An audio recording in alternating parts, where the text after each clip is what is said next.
কালকের দিনটা তো বোধহয় সারা কলকাতা শহর জুড়ে প্রচুর বৃষ্টি হয়েছে। তেমনি সলবেও প্রচুর বৃষ্টি হয়েছিল সকাল থেকে যখন আমরা স্কুলে ছিলাম। আর সন্ধেবেলা বাড়ি ফিরে দেখছি তখনও ভালোই বৃষ্টি হচ্ছিল। আর এরকম ওয়েদারে না আমার লিকার চা বা ব্ল্যাক কফি খেতে একদম ভালো লাগে না।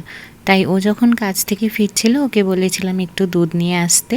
আর দেখো আমি এলাচ দিয়ে একদম দুধ চা বানিয়ে নিয়েছি। আগে না আমি দুধ চা বানালে সবসময় আদা দিতাম, কিন্তু এখন আমার রিসেন্ট ফেভারিট এলাচ, তাই দুটো এলাচ দিয়ে ভালো করে দুধটা ফুটিয়ে নিলাম।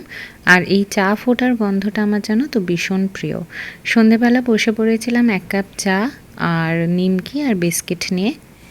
বাইরে এত ভালো ওয়েদার, তাই রাতের ডিনারের মেনুটাও কালকে ভালো ছিল।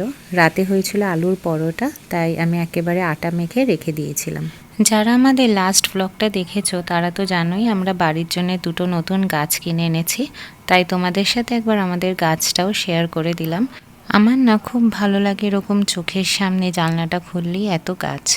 আর জানো তো মানুষের সবসময় বাড়ির কাজের সঙ্গে এবং টাকা রোজগারের কাজের সঙ্গে সবসময় নিজের প্যাশনটাও ফলো করা উচিত।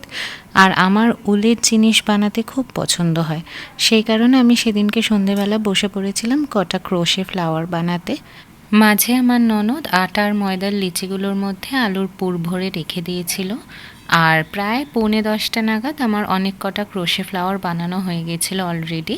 আমি বিভিন্ন কালারে দুটো করে বানিয়ে নিয়েছিলাম। এইগুলো এখনই আমি কিছু বানাবো না, পরে কোনো প্রজেক্ট বানালে তাতে অ্যাড করব বলে বানিয়ে রাখলাম।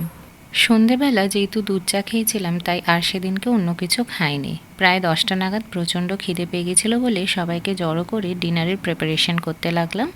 মামুনি পরোটাগুলো বেলে দিচ্ছিল আর আমি সবকটা ভেজে নিয়েছিলাম। আমার ভাজাটা জানো তো নিজের হাতেরই পছন্দ, কারণ আমি একটু টাইম নিয়ে কড়া করে ভাজাই পছন্দ করি পরোটাগুলো।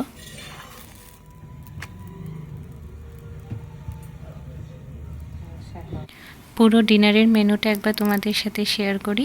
আলুর পরোটা, আচার, স্যালাড আর একটুখানি আলুর দম ছিল।